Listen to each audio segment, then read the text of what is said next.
Good morning, Story Church. It is so fun to be back in the building. There are people walking in from the lobby right now. This is amazing. It was amazing to walk in and realize, hey, we're back.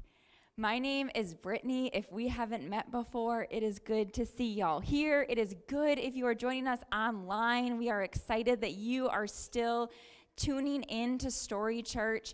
Just a quick reminder, this is our first Sunday back in the building. We are excited to be here, and we are going to be here now. Going forward, every Sunday morning, we are still encouraging masks as we continue to vaccinate in the community. And so if you would like to join us here, we will be here every Sunday at 10 a.m., but we will also still be online. And so if you are not ready, if you're not able to make it, you are welcome to stream online at 10 a.m. This morning, we have got hosts for you online.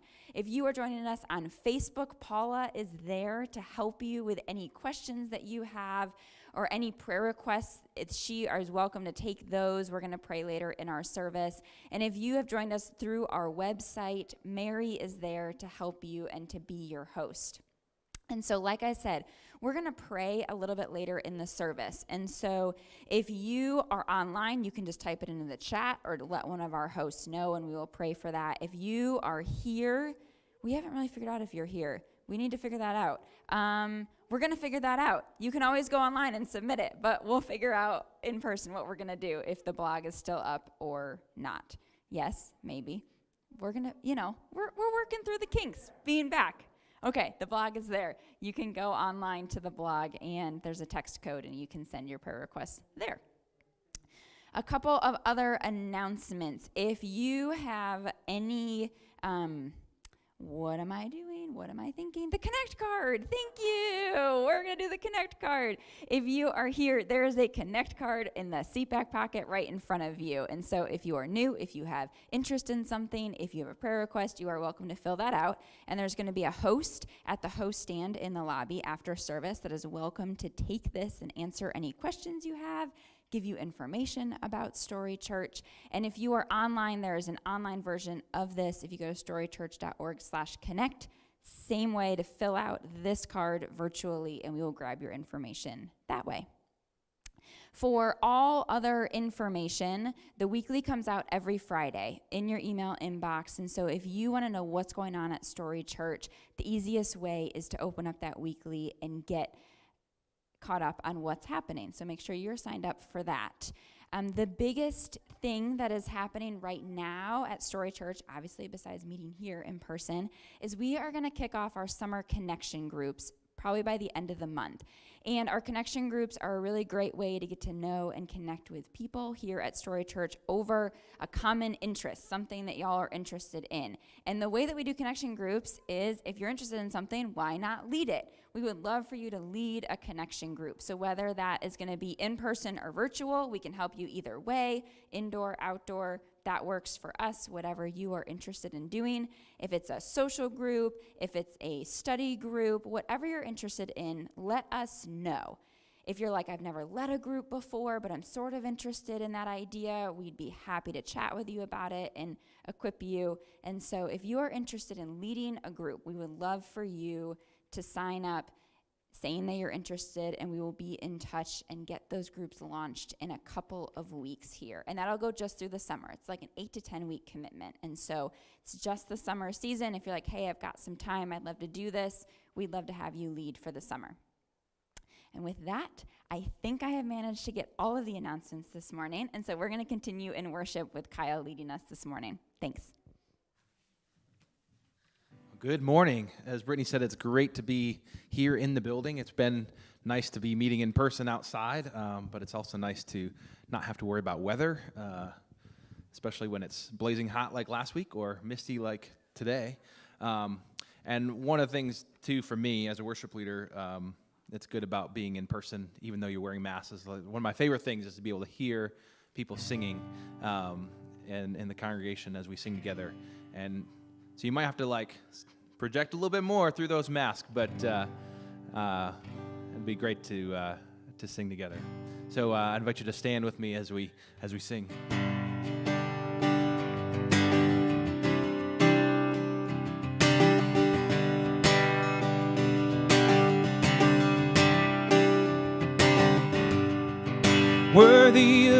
song we could ever sing,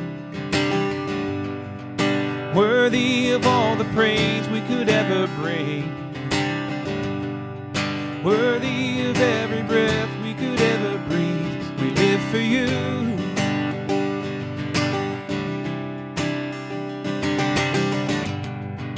Jesus, the name above every other name.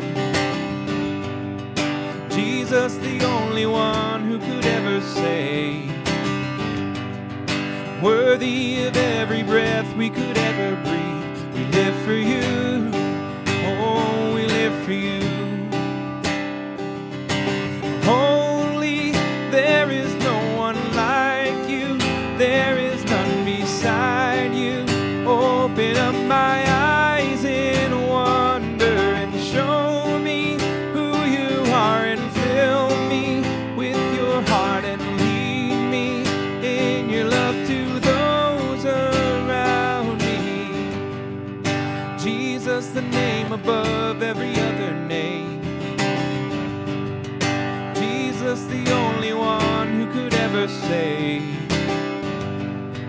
Worthy of every breath we could ever breathe. We live for you. Oh, we live for you.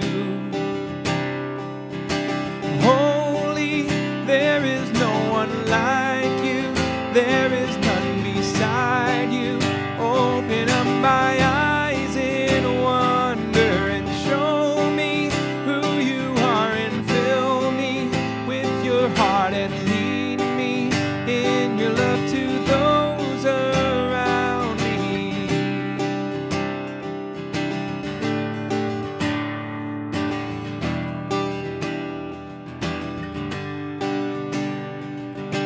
I will build my life upon your love. It is a firm foundation. I will put my trust in you alone, and I will not be shaken. I will build my life upon your love. It is a firm foundation. I will put my trust in you alone, and I will not be shaken. Holy, there is no one like you. There is none beside you. Open up my eyes in wonder and show me who you are, and fill me with your heart and lead me in your love to those around me. Holy, there is no one like you. There is none beside you. Open up my eyes in wonder and show me who you are, and fill me with your heart and lead me in your love to those around me. I will build my life upon your love. It is a firm foundation. I will put my trust in you alone, and I will not be shaken.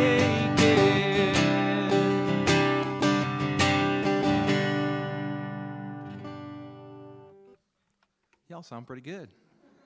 Haven't lost a tune.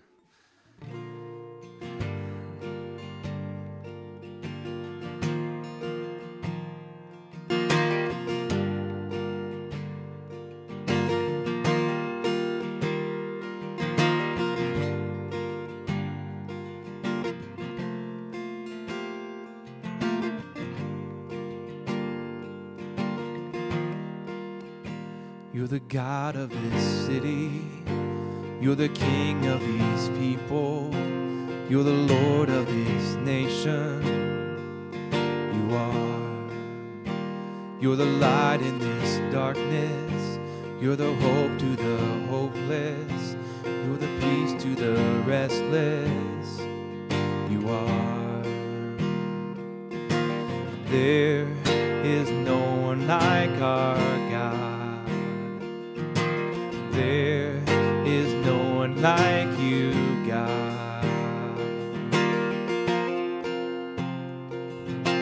Greater things have yet to come, and greater things have still be done in this city.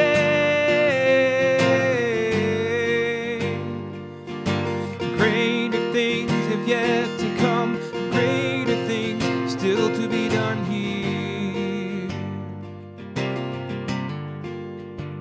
You're the Lord of creation, the creator of all things. You're the King above all kings. You are. You're the strength in the weakness. You're the love to the broken. You're the joy in the sadness.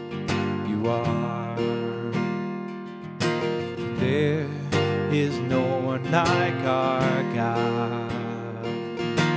There is no one like you, God.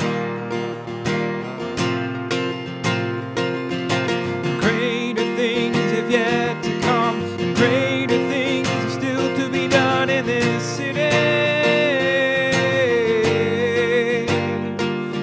Where glory shines from heart to life, and praise for you and love for you in this city.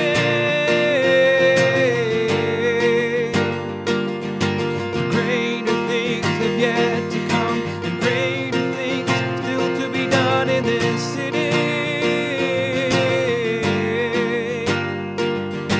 Greater things have yet to come, and greater things are still to be done here.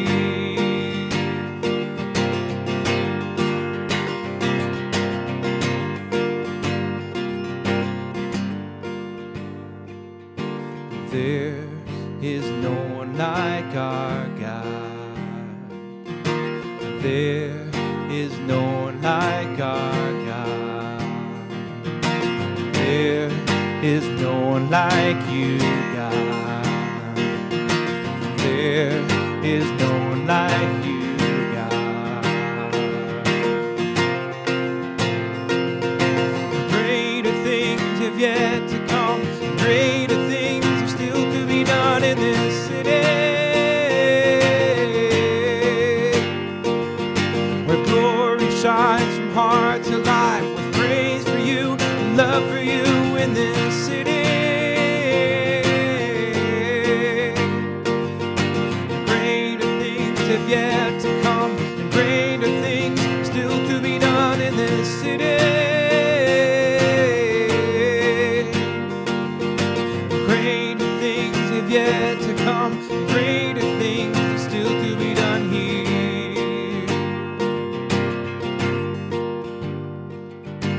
There is no one like our God. There is no one like our God. There is no one like you, God. There is no one like you, God.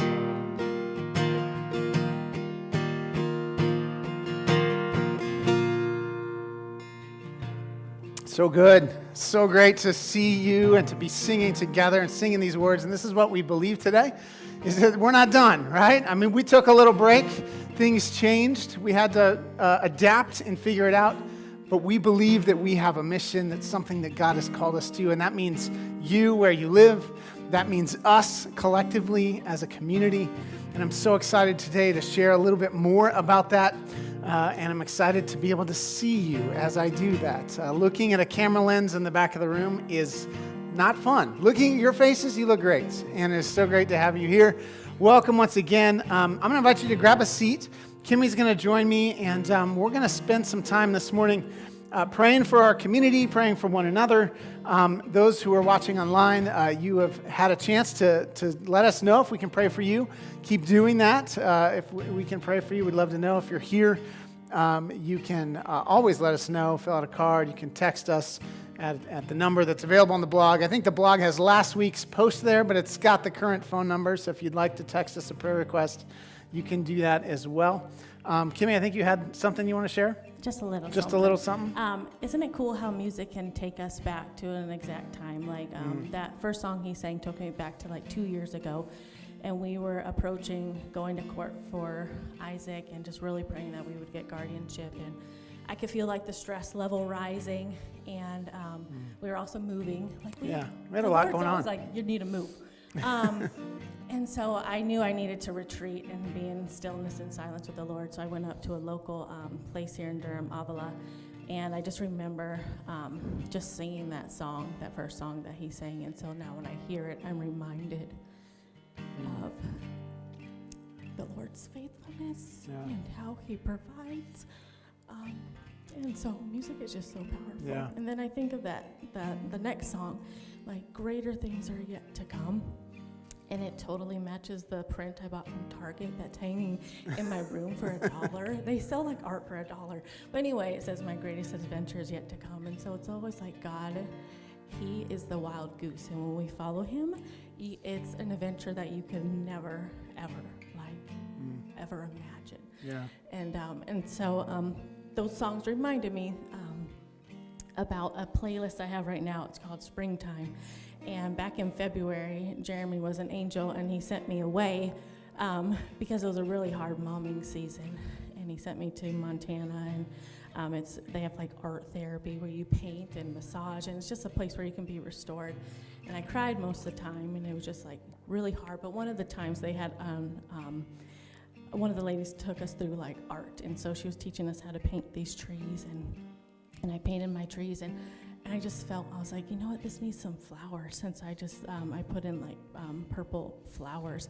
And I was the only one in the room there doing that. And I realized the next day how much my heart was like longing for spring, probably due to a pandemic, but not just literal spring, but like a metaphorical spring. And so I went home and I made a playlist of springtime, like what things that would encourage my spirit. So I just encourage you, if you are having a hard season, I pray that you would find music that you can sing out to, that you can cry in your minivan to, or I'm probably the only one with the minivan, but cry and just like sing your heart out to the Lord. Yeah, that's great advice. That's really good. Yeah, I sent Kimmy away to Montana, and it was 0 degrees, so I wasn't that awesome. It was literally 0 degrees. It was really sweet. If you went outside, I think you died. So, at any rate, well, let's spend some time in prayer together. And again, we're joining all of those watching online. We're praying together. Those here in the building, and we're just so grateful that this is kind of a new rhythm. It's a new part of our church of just regularly praying for one another. Something that one of the fruits that has come out of a difficult time, but something I'm really glad to carry forward even now here in this space. So let's pray together. Dear Lord, I thank you for the treasures that we have found in this really hard, long year. And Lord, I just thank you that it has felt like a pruning season in my own life. And Lord, I pray that the things that I have pruned away, I pray that I would allow them to stay cut off and not back in my life. And Lord, I just pray that we would continue to have courage to prune where we need to prune, and trust that you will bring about the harvest that you want to bring about. And we trust that you will bring about the fruitfulness in our life that you will bring about as we choose to put away things that aren't helping us to flourish, and they're not helping us to become just the best self that you would have us be. Give us wisdom, Lord. Show us where are the places, Lord, that we have to cut back, and help us to trust you, and know that even though we're cutting back things that may still be alive, that cutting back will bear more fruit in our life later. So give us wisdom and give us courage to do those things. Yeah. God, we pray together for those in our community who are still at risk, those who are staying home, God, for reasons that, because they're so vulnerable, God. And so we just pray that you will continue to just surround them, keep them safe, keep them whole, keep them connected, God. God, I pray that even though we might be separate, that we won't feel isolated, but that the connections will be open and thorough, God. And we pray for people who are hurting, struggling, God, those facing addiction, We just pray that you will break that bond, Lord, for them and just set them free, God. And we pray for with Mary this morning, God, for her sister Jane, who needs to find affordable housing for her family. And I just pray that you will really come through for them, God, surprise them. God, give them abundantly more than they ever thought they could even do. I just pray that you will provide in a special way, in really a way that has your fingerprints all over it. God, for those who are just been away a long time, God, from people they love, and maybe in this next season, Lord, I know like for us being able to start to travel and see people, God, I pray that just for some sweet connections over these next few months, and just that you'll remind us of your love for us. You'll remind us of who we are, who you've created us to be. And God, I pray that even as we'll talk this morning, God, that dreams and hopes and things that have been latent in us and dormant for a season, I pray that you will reignite those things and breathe new life into them. And this morning, God, we give it all to you. God, we're so thankful for where you've brought us, and we give this all to you in Jesus' name. Amen. All right. Well, guys, those of you here in person, we're going to take a break just a minute, and you'll have 2 or 3 minutes. It's not as long as maybe you're used to if you've been here before, but you have a chance to get some more coffee or whatever it is that you want to do. Obviously, you're masked, but if you want to drink coffee, you can take off your mask, drink, do the thing. And if you're at home, go ahead and grab whatever you need, and we'll be back here in, like I said, about 2 or 3 minutes.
We are back. Welcome, everybody.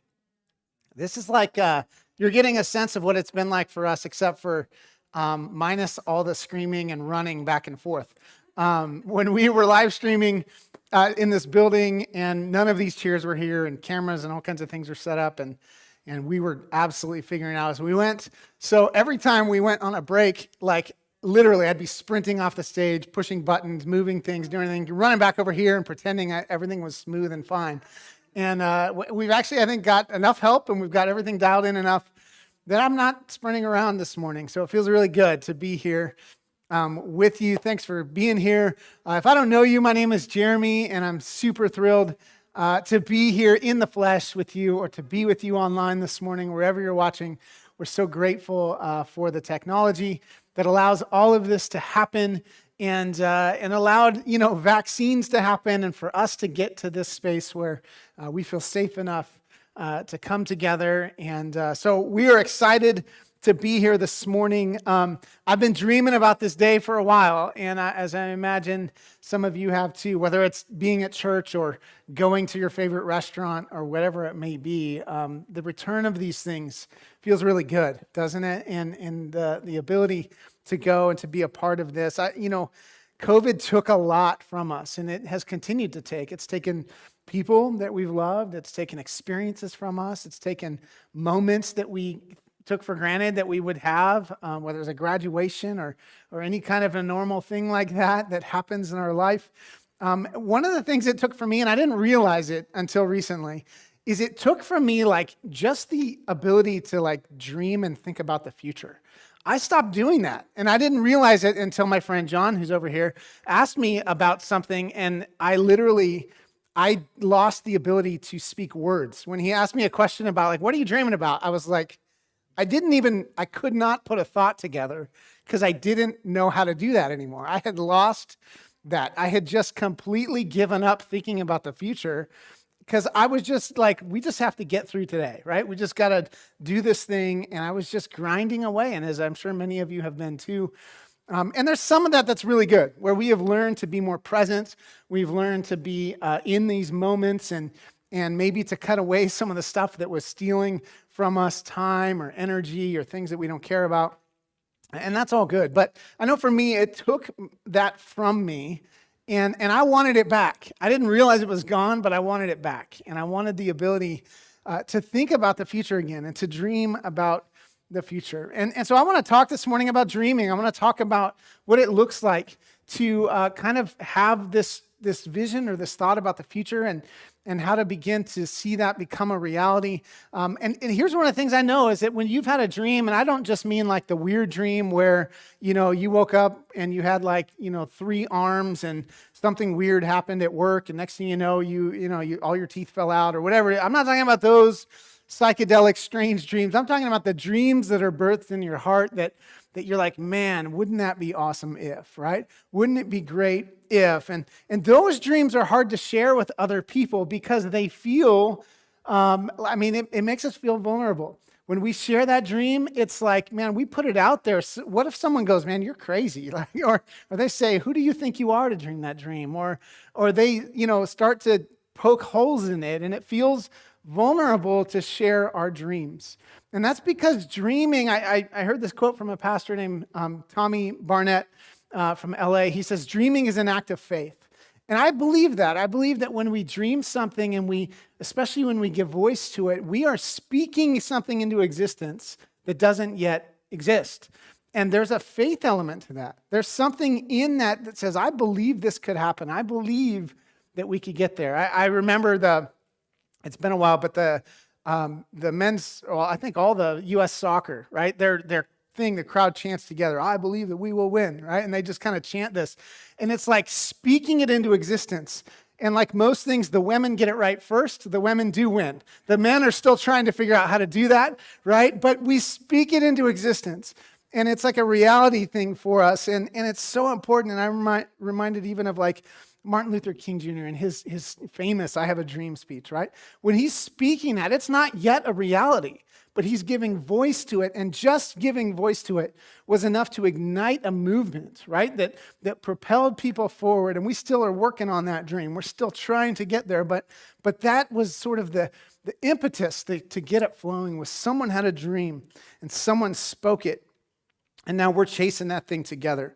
So I want to talk this morning about dreams. I want to start in the Old Testament with this man named Jacob. And Jacob has a dream, and you've probably heard the soundtrack to Jacob's Dream by Led Zeppelin. It's Stairway to Heaven, right? And it is famous. You probably heard of the idea anyway. But Jacob has this dream. And here, let me set this up, because Jacob is he's the younger brother of 2 brothers, Jacob and Esau.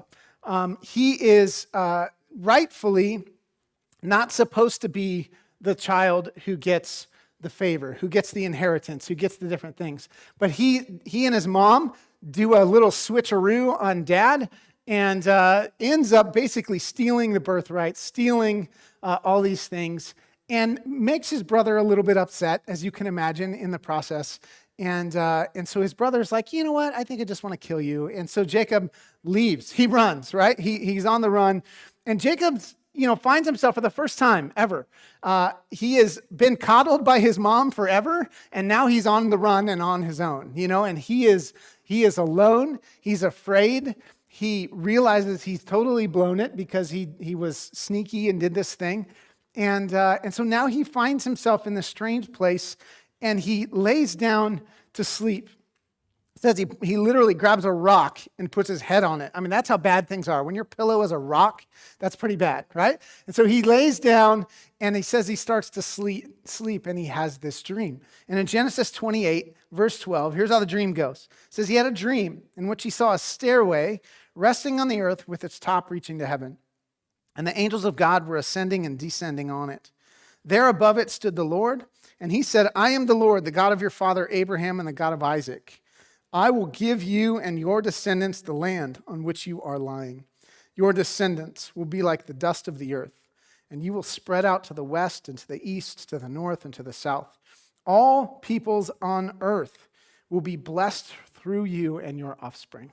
You're talking about a big dream, right? All people on earth are going to be blessed through me and my offspring, Jacob dreamed, right? Like, this is what God tells him. And it's such an important moment for Jacob. Here he is again on the run, realizing he has totally blown it, realizing he is isolated, all these things. And what does God do for Jacob? God reminds him, first of all, of who he is. He says, Jacob, I want to remind you of something. You are the son of Isaac, the grandson of Abraham, right? Abraham, the one who God had chosen back in Genesis chapter 12, God speaks to Abraham and says, Abraham, through you, I'm going to bless the whole world, and I'm going to do for you incredible things. And that inheritance of that promise and that blessing of God passed down from Abraham to Isaac, and now from Isaac to Jacob. And so God reminds Jacob, listen, the same promise that I gave to Abraham, I'm giving it to you. You are the inheritor of this blessing. And I want to remind you, Jacob, you come from a line of blessed people. And I want to remind you that you're the kind of person, Jacob, through whom other people are blessed. And so he kind of speaks into his identity. He speaks into who he is. He calls some things out in him. He says, Jacob, I want you to remember who you are. I want to say that to you this morning too. I want you to remember, if you've forgotten during COVID, if you have sort of put some things about your identity on the shelf, or you have let go of some dreams or some ideas, I want to remind you this morning of who you are. You are loved by God. You are a child of the Most High. You have also inherited this promise that Abraham has. And Galatians tells us all the promises that were Abraham's are now yours. And so listen, you are a person through whom other people are blessed. That God uses you to bless other people. You have been gifted by God. You have an inheritance from him. And you are someone that God is going to use to bless the world. And that's such a thing that we have to remember. I know I wake up a lot of mornings and think about my failures. I think about, how I've fallen short in this or that, or how I'm not going to be able to be as good as that person or do that thing or do whatever. And we have to remind ourselves, it's so important to remind ourselves who we are. And so God does this for Jacob. He gives him this dream, says, Jacob, you're the son of Isaac. You're the grandson of Abraham.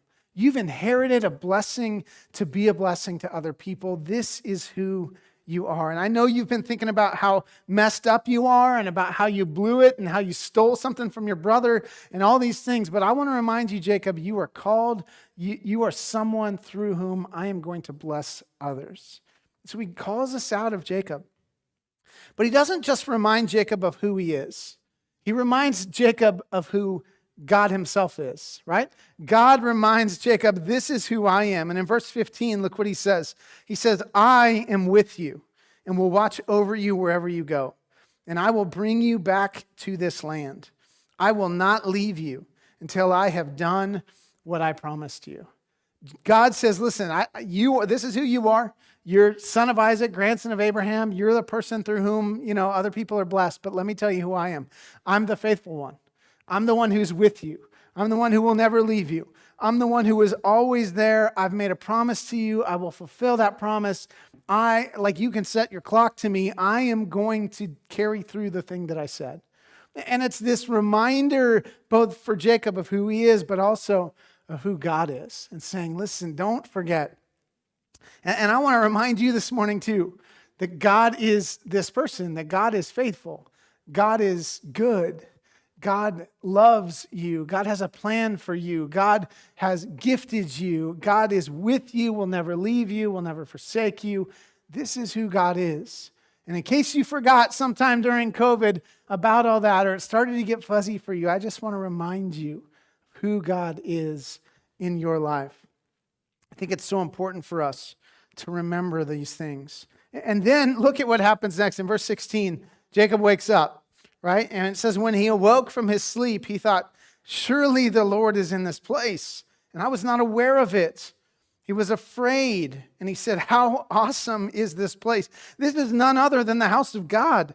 This is the gate of heaven. He's like, I thought I was just in a random place with a rock under my head. And I just all of a sudden realized, like, I am at the gates of heaven. That God is in this even completely random, isolated, weird place with a rock under my head. This too is the holy place of God. And just this reminder, and I love the reality of this, is that when Jacob has this dream that reminds him of his calling, it scares him, right? And like I said earlier, if you've ever had a kind of an audacious dream in your heart of what you thought you might want to give your life to, or what you thought you might want to do, it can be scary. And it even says Jacob was afraid, right? He was afraid, and he said, how awesome is this place? Have you ever had a dream that scared you? Right? Not a nightmare, right? I'm not talking about that one where you're being chased down the street or something. I'm talking about the kind of dream that you have an idea, something burning in your heart, and you wake up and you go, whoa, I don't know about that one. That feels intense. That feels risky. That feels out there. I'm not sure about that. Like, ooh, what if, right? And there's all these things that immediately start to scare you about that dream. What if I go plant a church? What if I start a business? What if I give my life to this thing? What if I go on that trip? What if I spend my money in this way and give to this person or this thing? Or what if I start that nonprofit? Or like these things that are in your heart that scare you, right? But they're there. And I want to talk about those kinds of dreams this morning. Because way back when we started Story Church at the very beginning, we identified 5 dreams. Things that we said, you know what? As a church, these are the things we want to dream about every day. We want to wake up every day pursuing these dreams, and they're big and they're scary, and I'm not sure how we accomplish them, but these are things that we want to go after. And as much as I wanted you to remember this morning who you are as an individual, I want to remind you who we are together. That we as a community have a plan, have a purpose, have a goal, and have dreams that we're chasing too. And those things have felt, honestly, back shelf for a little while because we've been all trying to just make it. And we've been trying to figure out how to be together online and do these different things. But I want to remind you this morning about who we are. And so whether you're brand new with us or you've been coming a little while or you've been just experiencing this sort of most recent version of Story Church, this is a great time for you to kind of get a glimpse into the things that really make our heart tick, the things that are deep into our DNA. And so I just want to quickly walk through these. I should say that if you do a little search on our website, go through YouTube or whatever, we have an entire series on these 5 dreams. And each one we spend an entire week on. I'm not going to do that today. I'm going to run through them pretty quickly. But I just want to remind you of who you are as part of this community. And so our first dream is this, that we would be voices for the voiceless.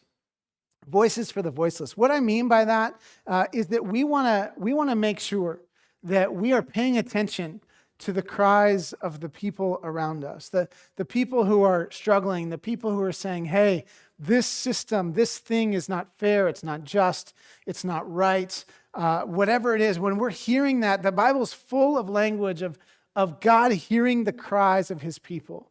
We want to make sure we are also hearing those cries. And when those voices are put down, or when those voices are silenced, we want to add our voices to theirs, and we want to speak on their behalf. This is a dream that we would be people who care about the vulnerable in our city and in our world.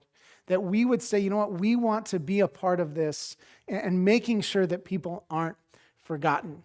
And so, frankly, I mean, even thinking about how that has related to COVID, I think Brittany said a week ago or so, it's been 65 Sundays since we met in this building. It's mind-blowing, right, to think about. 65 Sundays.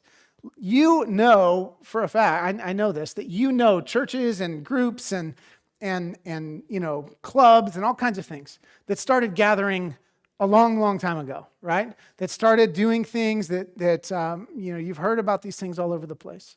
Well, we made a decision, frankly, what for many people felt like a really early decision, that we were not going to gather again for the rest of 2020. We made that decision in like June or something like that. It was pretty early on. And I remember like people were like, wow, that seems a bit extreme. That seems a bit far, right? Of course, we all know now like that, you know, it wasn't long enough. Like here we are still not until nearly June again. But at the time that felt like a big reach. Well, what drove that decision wasn't that, you know, necessarily even I felt unsafe or Brittany felt unsafe or any of that. It was this decision that said, you know what, there are people who are vulnerable, that us gathering together would be a detriment to them. It's potentially something that could hurt them. And so out of love for our neighbor, out of caring about those people whose voice is not being heard in this discussion, we are going to not meet. We're going to make sure that we are loving our neighbor well enough to not meet. We're gonna raise their voices by quieting ours, right? And that's what we had to do in that season. And so we have chosen to not meet together for 65 Sundays because of those people who are most vulnerable in our world. And not everybody agreed with that, and not every church should have done that. Churches all over the place have different communities, different people. I'm not passing any kind of judgment on any other church. Just for us, we just recognized this was something that we needed to do, to take care of people that we all love, and frankly, just our neighbors that we don't even know, that we may never meet. And so that was part of that. Another dream that we have is that we would be unified while diversified. And this is something really that we care deeply about. We want to pursue unity more than, that's just so important to us. But not unity at the expense of diversity, or diversity at the expense of unity. We want to chase both of those things at the same time. And frankly, that's hard, right? Because diversity typically means we have different opinions and different thoughts and different backgrounds and different ways of looking at the world, different political beliefs, different, ideologies, maybe even different theologies, lots of reasons to pull us apart.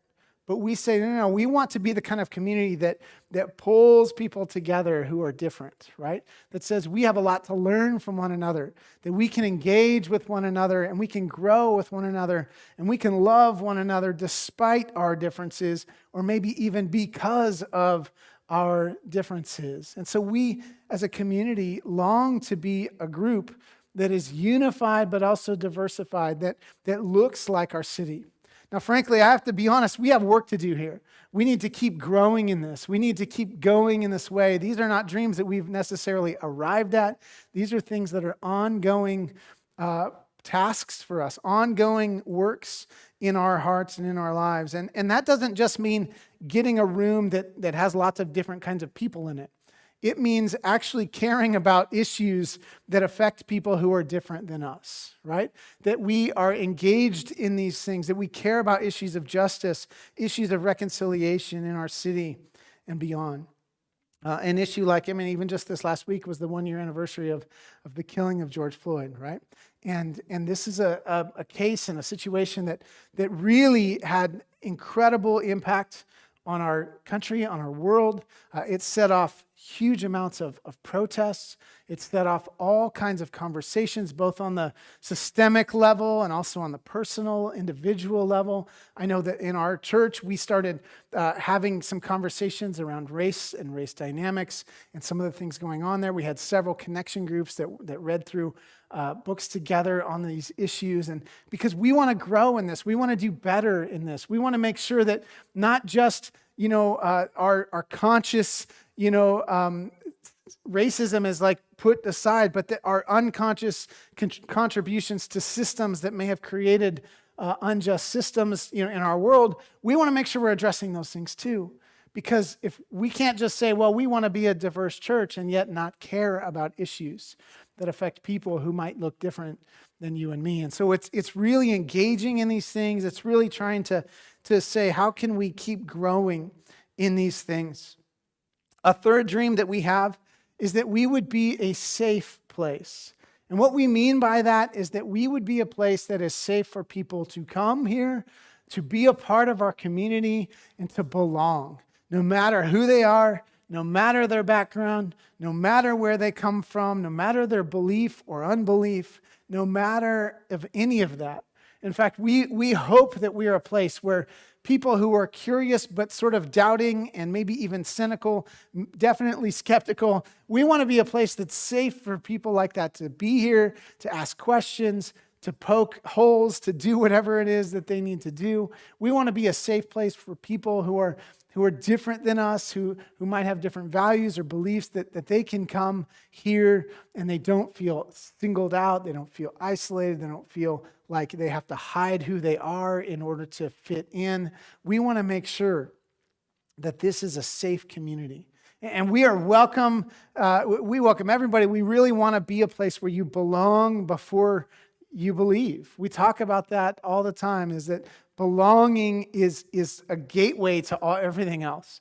But if you put belief first, if you say, well, first you got to believe like us and sign this document and be in this place and cross all these, T's the same way we do, then that becomes a roadblock and a hindrance to belonging.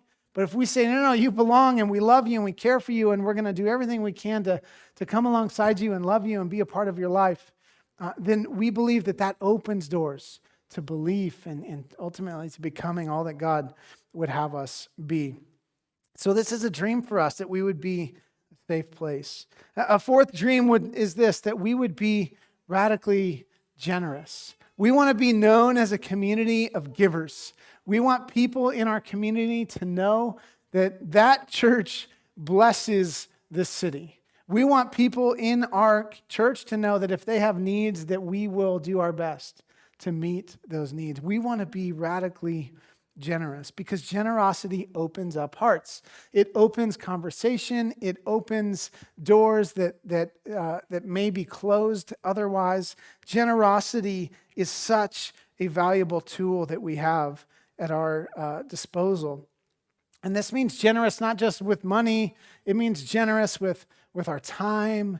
Sometimes our time is way more of a gift than our finances because it's so easy to write a check. It's so easy to donate to X, Y, or Z. But to give of your time, to show up, to sit with someone, to volunteer, to be there, man, that's a whole nother level, right?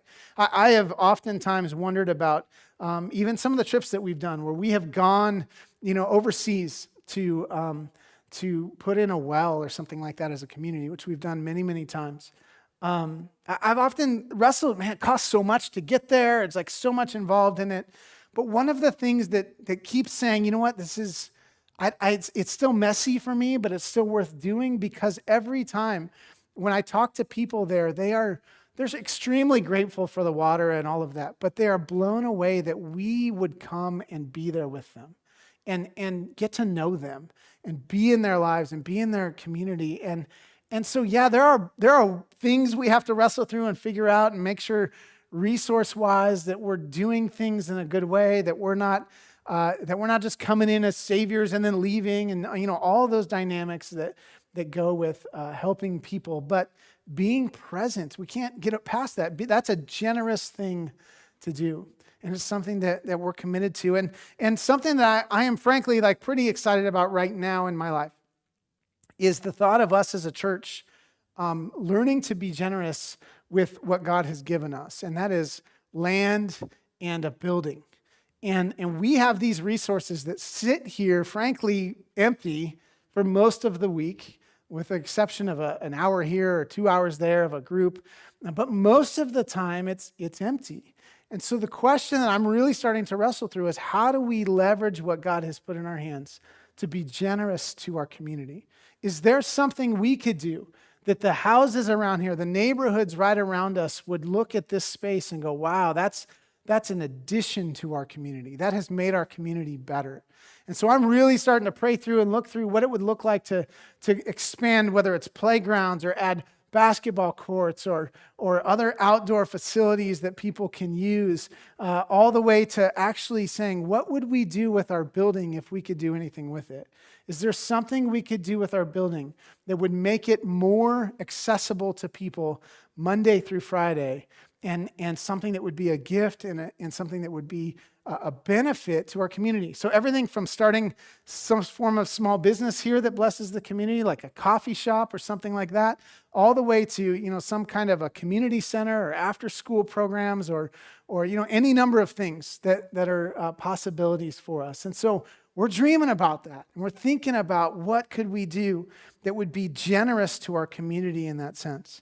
And then the last dream, and this is one that sort of ties them all together, because we want to take those first four things that we're fighting for and we're dreaming about, and we want to begin to see, how do we multiply that?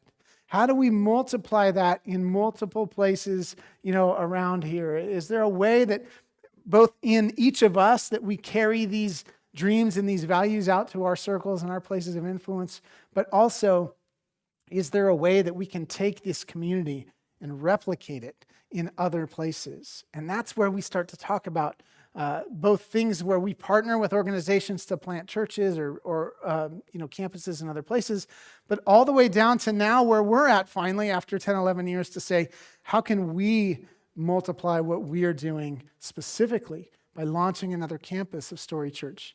And we're working toward that. And some of you may know that last fall, that was supposed to happen. Last fall was not supposed to be COVID, and yet it was, right? And so we had started out 2020 going, this is the year, it's going to be amazing, right? Like, it's all going to be great. And then all those plans just went right in the tank with everything else.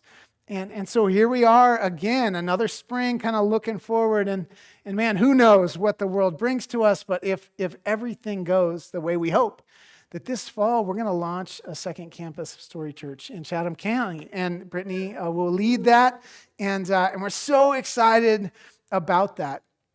And really, over the next couple of weeks, I want to kind of turn our attention here in Durham toward Chatham, and we're going to have some conversation, Brittany and I, next week, and we're going to talk about what does that look like, how does that impact us, what can we do together as a community, how does this tie into our mission, our vision, how does it impact you on a day-to-day basis, what is that going to look like for us moving forward? And I'm excited about that. I really... just the way that God has woven some of these things in is really cool. And to start to share some of those stories with you is going to be great. And so that's our dreams. That's our 5 things that man, there's other really cool things that we could do in the world. There's amazing things. And lots of times people come to us and go, you should do this and you should do that. And I love that. But if that doesn't really fit in with one of our 5 dreams, we're trying to stay focused on these things. And so it could be, let me nudge you a little bit, that if you have something that you're stirring in your heart and you're going, man, Story Church should do this, maybe it's you, right? Maybe that God is giving you a dream and you're trying to pass the buck, right? You're trying to go, well, it'd be cool if Story Church did this. I just want to encourage you and say, you are Story Church, right? We, the people, are the church. And if God puts something on your heart, yeah, it's scary. Yeah, it's big. Yeah, I have no idea how it happens either. But if we can resource you, if we can help you, if we can coach you, if we can come alongside you, let us do that. But let me encourage you to start to give life to those dreams, to speak them, share it with somebody, tell somebody what's on your heart. So let me back up then this morning, and let me just ask you, because I confessed at the beginning of this morning that I forgot how to dream. I forgot how to think about things. And I want to challenge you. What do you maybe need to be reminded of today? Is there something that God is bringing back to the surface that you're like, oh yeah, 14 months ago, I was thinking about this thing. Or I was moving toward that thing. What is it that maybe you need to be reminded of today? And I want to say it starts with remembering who you are, who God has called you to be, how you are loved and cherished and gifted by Him. And then remembering who God is. God is the faithful one. God is the one who will be with you and won't quit on you. And if that's true, if you've been gifted and it's through you that other people will be blessed, and God is always going to be there, then why not chase it? Why not chase the dream that He's put on your heart? So what's keeping you from moving forward? What is the fear that has paralyzed you? Talk about it. Speak about it, but begin to move beyond it. And then for us as a church, if I can just challenge you this morning to think about, listen, this is who we are. And it's not just who Jeremy is or who the leadership is or what the church, this institution is doing. It's what we collectively are doing. And so I want to just challenge you. This is our DNA. This is who we are. So let me ask you, how are you a part of those dreams? How are you a part of making those things a reality? And I want to give you a couple of real quick suggestions. One is, would you pray? Would you just pray about them? Would you pray that God would open doors for these different things? Would you pray that God would provide resources when we need them? Would you pray that God would bring the right people and make the right connections? Some of the dreams we're talking about with our land and whatever, we're going to have to go to the city and get city's permission to change zoning and do all kinds of crazy things. We're going to hit all kinds of roadblocks between here and there. But let's keep praying. Let's keep moving. Let's see what God does to open those doors. Secondly, would you get involved? If you're not already serving and connected to what we're doing here, I want to encourage you to do that, to get involved in one of our teams, to serve, to join in an official capacity, our dream team, and just be a part of this, because it is so much better to be a part of making the thing become a reality than to just, frankly, be sort of a spectator. And so I want to encourage you to do that. And then, listen, if you're able, I want to encourage you to give. Give toward these things. That this is who we are. And if you believe in this and you want to see these things happen, this is your community. It only happens when you give and when I give. So I'm going to encourage you to do that. And then I'm going to make a very specific giving request to you. 2 weeks from today, we're gonna do a special one-time offering, kind of a gift for the launch of Chatham. And we're going to just really start to try and gain some momentum in that direction. And so we have some organizations that we partner with that have put up some matching funds, and that's really exciting. But when we, 2 weeks from today, when we do that, I'm going to ask you to just between now and then, have conversations with the people in your household about it, pray about it, ask God, just simply ask God what God would have you give toward that. I don't want to put pressure on you. I'm not trying to put a number in your head. I just want you to ask God how you should give toward that. And then 2 weeks from today, would you consider giving an extra gift toward the launch of Chatham as we get that ball rolling? And that's really just a faith step for us as a community to say, hey, we want to invest in this community over here and begin to multiply what's happening in this space. Guys, I'm going to pray for you, and then we're going to close out. Lord, thank you so much for this morning, for reminding us, God, today who we are, who you are. God, there are dreams in this room, Lord. There are things that you have put in hearts all across this room, all across the internet today, God, where people are watching. Lord, there are things in us that, Lord, if we could have the courage, I just know that you could do incredible things through us. So, Lord, I do pray for courage. I pray that you would grow bigger in our eyes, and that the thing we're afraid of would grow smaller. And God, we would just be convinced of your faithfulness, of your goodness, of your love for us. And God, frankly, of our giftedness, of the way that you have blessed us to be a blessing. And so, Lord, we just ask that you'll continue to make us dream and to have the courage to do so. We pray these things in Jesus' name. Amen. All right, well, before we head out, a couple things to remind you. If you are new, we would love for you to fill out the connection card, and that's here in person, online. You can go to storychurch.org/connect, fill out the information there. We would love to get to know you a little bit. Also want to encourage you, if you are giving, regular giving, you can do that online. There is a box in the back of the room. I forgot about our box. We haven't done that in a long, long time. So if any of you are like you use real money, that's a way you can give if you want. Most people give online or digitally nowadays, but I want to encourage you to do that. And then after that, those watching online, you're going to see our Story Kids experience. That's there for you in just a couple of minutes coming up. Everybody else, thank you so much for being here today. And I hope to see more and more of you in the weeks ahead. Go get vaccinated, get safe. Let's keep growing together, and we'll see you next time, Sunday morning, 10 o'clock. See ya.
where you don't make mistakes. And when things are a mess, you always know the way.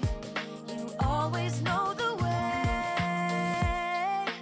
You are perfect every single day, in every single way. I don't have to worry. You're perfect when I don't know what to do. Yes, I know it's true. I don't have to worry. You're perfect. Yeah, I know you are. Perfect. Yeah, I know you are. You are perfect every single day, in every single way. So I don't have to worry. You're perfect when I don't know what to do. Yes, I know it's true. I don't have to worry. You're perfect. Yeah, I know you are. Perfect. Yeah, I know you are. You check it out. Perfect.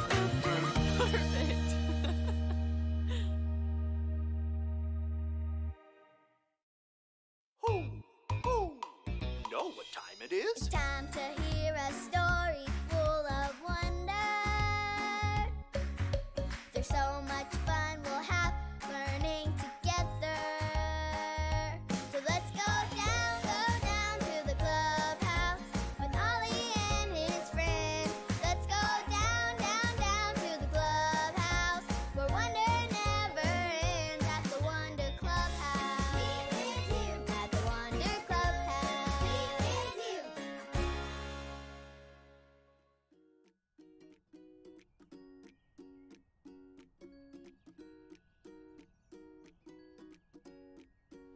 Oh, hi there, friends. I'm Zoe, and I just found my old jump rope.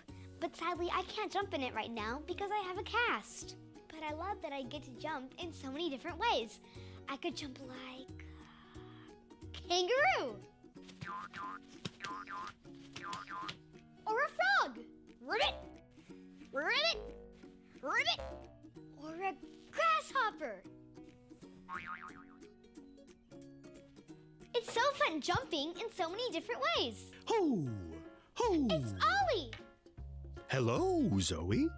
Ho! Jumping all around, are you? Hi, Ollie. I sure am. There are so many different ways I can jump. Jumping is fun. It's true. Jumping God's way is perfect for you. Listen to this story. Just follow me through. Ho! Follow me through, Ollie's got a Bible story for me and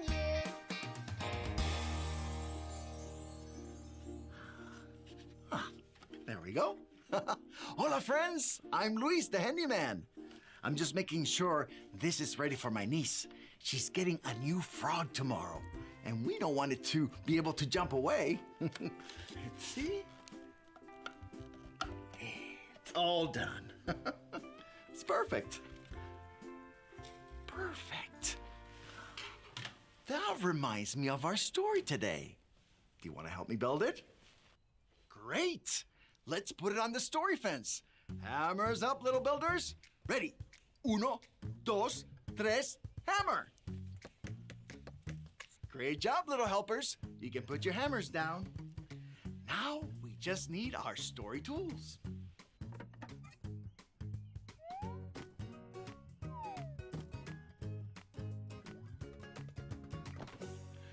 Yep, we have everything we need. Today's true story from the Bible begins with a man named Gideon. One day, God said, take an army and go defeat the big, powerful Midianites. Now, Gideon knew that God's way is perfect, so Gideon jumped, and went God's way. He got together the biggest army of men he could find. Look at all of them. They were ready to go. But God said, Gideon, you have too many men. Make the army smaller. So Gideon said to the army, "If anyone's afraid, you can go back home." Wow, that's a lot of men. How will they defeat the Midianites now? But Gideon knew that God's way is perfect. So he jumped, and went God's way. The army was now ready to go again. But God said, "There are still too many men. Make the army even smaller. Take them to the water and tell them to get a drink." Then God said, the men who put their faces down to the water should leave. The men who lifted the water to their mouth with their hands should stay. Now there were only a few men left in the army. But God said, "Go and fight. I will be with you." So once again, Gideon jumped, and went God's way. Charge! And what do you think happened? Did they win or lose? They won! Of course they did, because God's way is what? Perfect! It's true. You know, sometimes when God asks us to do something, it doesn't always make sense. But we can trust that God's way is perfect. So we can jump, and go God's way.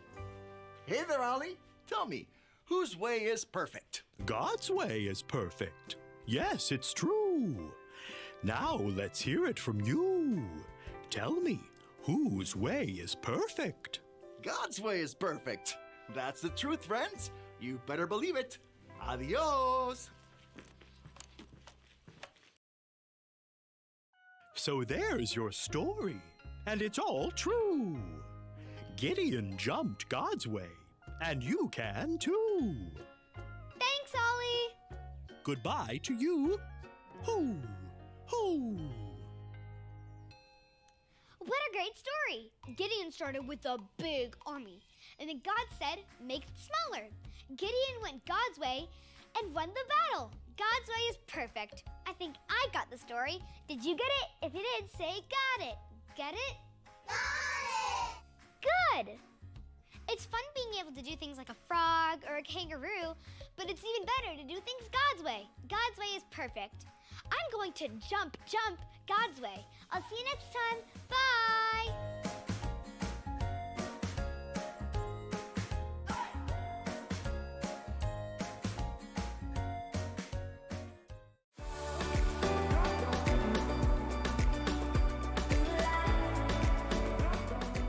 God's way is perfect.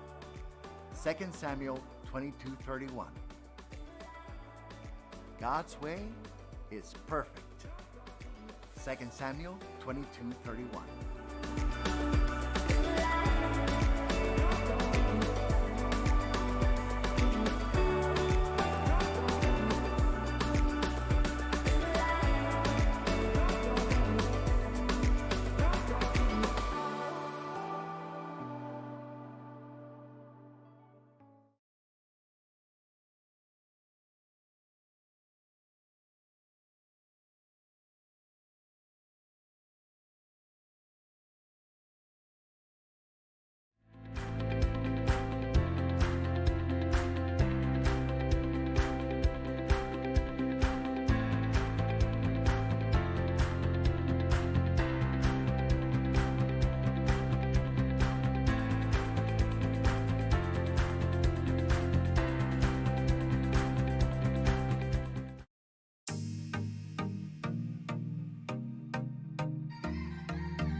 Plans for me are good. You hold my future.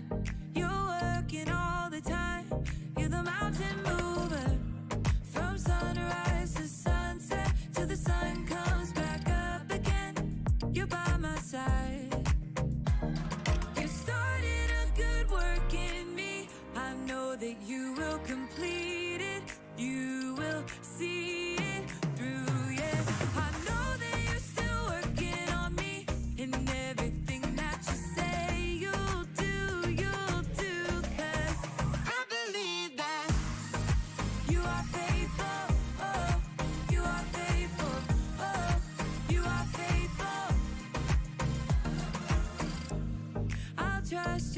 every word, 'cause I believe that you're working for my good. Yes, you're committed.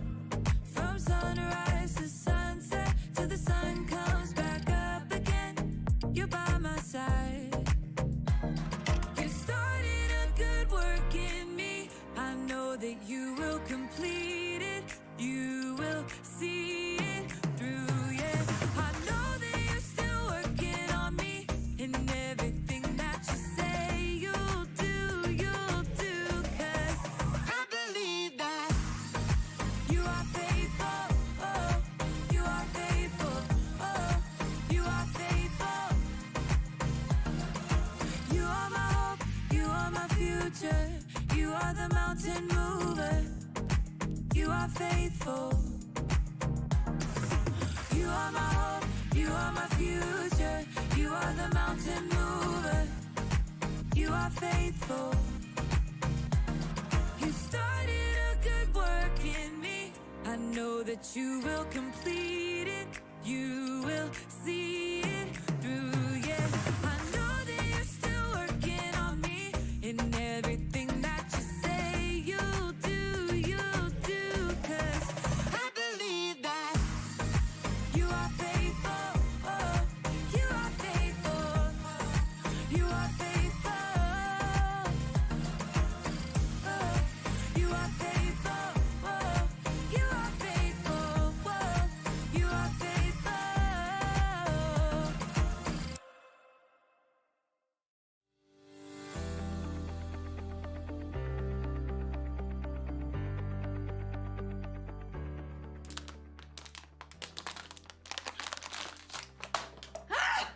Hey everyone! I'm Erica, and I just ran a 5K race this afternoon! I didn't win, but I also didn't give up. I made it all the way to the finish line, so it's time to celebrate! Yeah! Oh man, I have been training all month for this race, so it has taken a lot of commitment. Commitment is making a plan and putting it into practice. I made a plan, and I practiced a lot. All that running.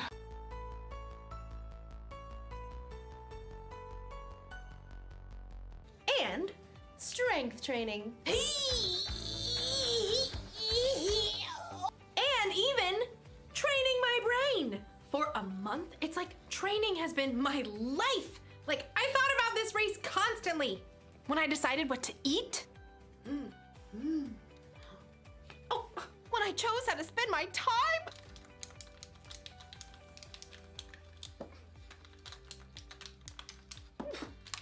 From morning until night, I kept my mind on the race. That's what you gotta do when you truly commit to something. Like, you've gotta live like it's important to you. Today's story is about a woman who lived her whole life that way. I'll see you when you get back. I've gotta get this party started!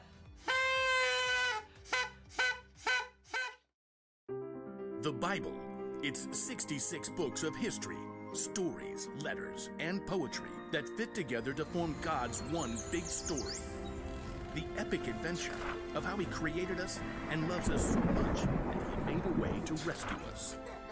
As we travel through the Bible, from Genesis to Revelation, we discover people who met God and found their lives changed forever. Now, for an amazing story, inspired by the book of Mark, chapter 12, verses 41 through 44. When Jesus rode into Jerusalem on a donkey the week before Passover, the crowds were excited. Hosanna! Blessed is the one who comes in the name of the Lord! Hosanna! In the name of the Lord! But the religious leaders were not. He's turning the world upside down.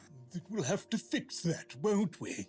All week, the religious leaders sent men to try trapping Jesus with trick questions. Teacher, is it right to pay taxes to Caesar? Every time, Jesus gave a wise answer that caught them off guard. Give back to Caesar what belongs to Caesar, and give back to God what belongs to God.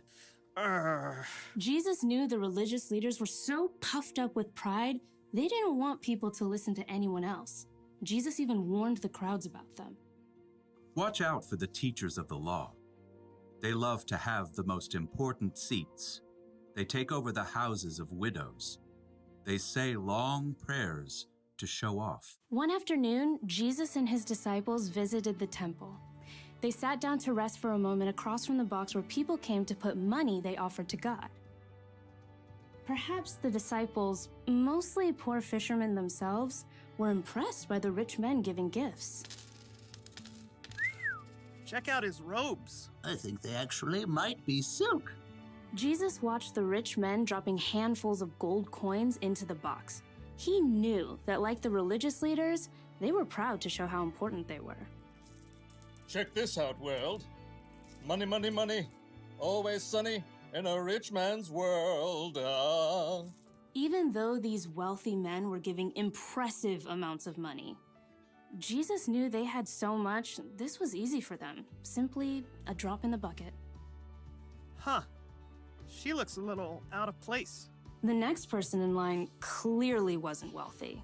In fact, her patched robe showed she didn't have an extra cent to spare. A widow, probably. At that time, if a woman's husband died, she had no way to earn money and often had to live on next to nothing. 2 pennies? How's that gonna help anyone? Jesus was watching the woman too, but he saw something different, something more. Come over here, all of you. The disciples gathered around Jesus. What I'm about to tell you is true. That poor widow has put more into the offering box than all the others. Jesus' friends tried to sort it out. Excuse me, pennies versus gold? You couldn't buy an order of fish nuggets with that. Jesus knew what his disciples were thinking. The others all gave a lot because they are rich, but she gave even though she is poor. She put in everything she had. That was all she had to live on. Oh. When you put it like that. The rich men, like the religious leaders, were concerned with what things looked like on the outside. They didn't want to give in a big way that might force them to change on the inside. But the poor woman, who had almost nothing, chose to give everything. And Jesus saw her heart and knew that her pennies were worth far more than the rich man's gold.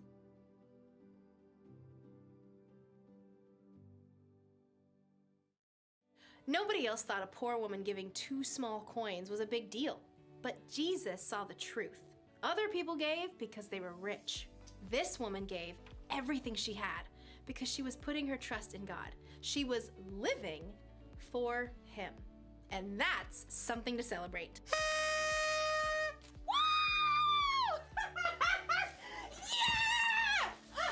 Living for God is about more than giving money. It's about trying to include God in every part of your day. It's about asking yourself before every choice you make, does this honor God? I could copy my friend's homework or do the work myself, like I'm supposed to.